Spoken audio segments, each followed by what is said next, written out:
के दूसरे कार्यकाल में बुलडोजर की रफ्तार लगातार बढ़ रही है। अब भू माफियाओं के साथ वक्फ बोर्ड के अवैध कब्जों पर बाबा का बुलडोजर चलेगा।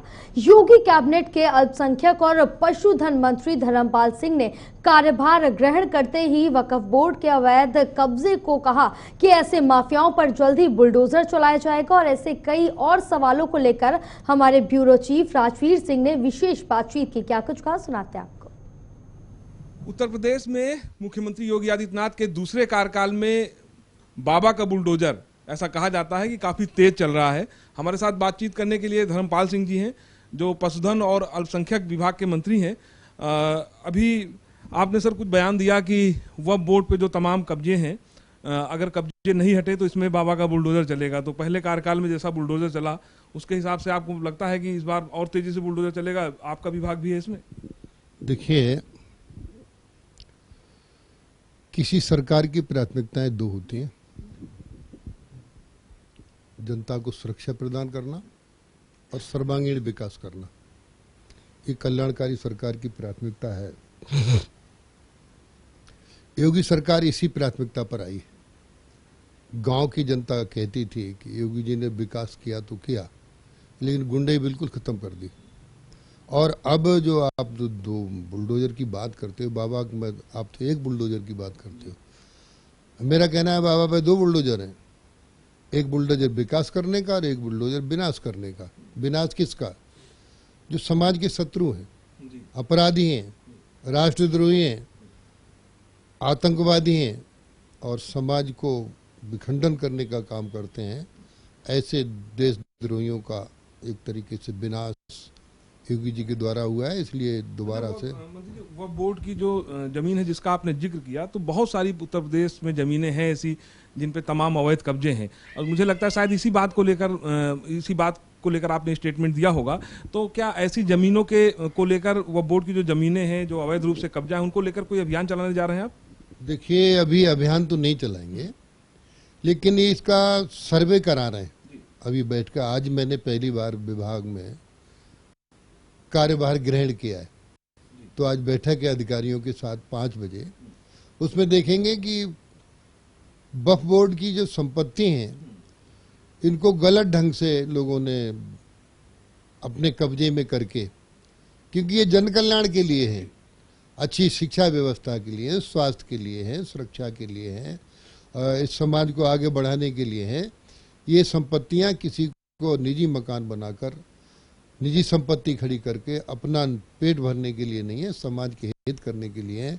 यदि ऐसी कहीं संपत्तियां पाई जाएंगी तो निश्चित रूप से उन पर बुलडोजर चलेगा। अच्छा, आज पहला दिन है आपका कार्यालय में, लेकिन क्या इस पे कोई समीक्षा हुई या अभी आगे करेंगे कि कितनी ऐसी संपत्तियां होंगी वक्फ बोर्ड की जिन पे अवैध रूप से कब्जा है? क्योंकि वक्फ बोर्ड का तो ये मानना है कि हजारों एकड़ ऐसी जमीन है वक्फ बोर्ड की जिसपे तमाम लोगों ने अवैध तरीके से कब्जा कर लिया है। उसको लेकर तमाम शिकायतें भी हुई, लेकिन होता कुछ नहीं है।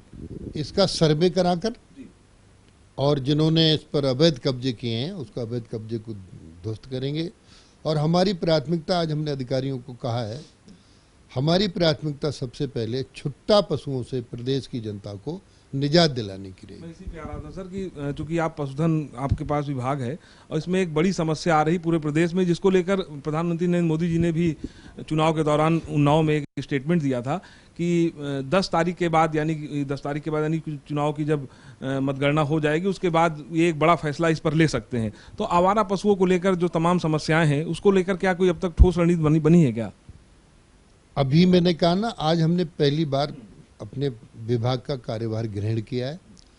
अब ठोस रणनीति इसकी बनाएंगे। हमने आपसे कहा कि निकट भविष्य में हम आपको टाइम बाउंड तो आज हम नहीं करना चाहेंगे कितने समय में, लेकिन छुट्टा पशुओं से बहुत जल्दी निजात दिलाएंगे। इनको गौशालाओं में भेजकर हमारा प्रयास है गौशालाओं को अपने आर्थिक संसाधनों से हमारी गौशालाएं चलें। वहाँ अब हम उसमें गायें भी पलवाने का काम करेंगे और प्रयास करेंगे कि गायों को कुछ समय खूंटे से बांधकर हम उसका गोबर संरक्षित करें। मेरा सीधा मानना है, गाय में दूध ही नहीं, गाय में द्रव्य है जिनको पंचगव्य कहते हैं।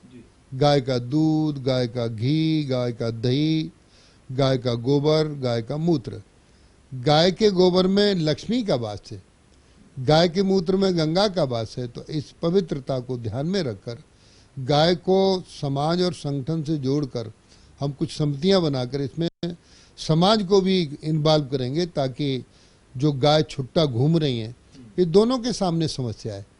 किसान के सामने समस्या है, गायों से अपनी खेतों की रखवाली ना करे तो उसकी फसल नष्ट हो जाएगी, बच्चे क्या खाएंगे। गायों के सामने, छुट्टा पशुओं के सामने भी समस्या है। यदि वो किसानों के खेत में खाने ना जाएं तो फिर कहाँ जाएं। तो हम दोनों की समस्या का निराकरण करेंगे और शीघ्र ही इसको हल करेंगे। धन्यवाद। धर्मपाल सिंह जी थे, और जिनका साफ तौर पे कहना है कि चाहे गाय का मामला हो या फिर अल्पसंख्यकों का। एक मजेदार बात है, मजेदार बात यह है कि एक तरफ तो गौ संरक्षण करना है और दूसरी तरफ आप देखिए तो अल्पसंख्यकों का भी संरक्षण करना है। तो ये दोनों चुनौतियां एक दूसरे के विपरीत हैं, जैसे नॉर्थ और साउथ पोल आप कह सकते हैं। लेकिन फिलहाल बड़ी जिम्मेदारी देखना है कि इस नई जिम्मेदारी को कैसे निभाते हैं। कैमरामैन जुबैर के साथ राजवीर सिंह।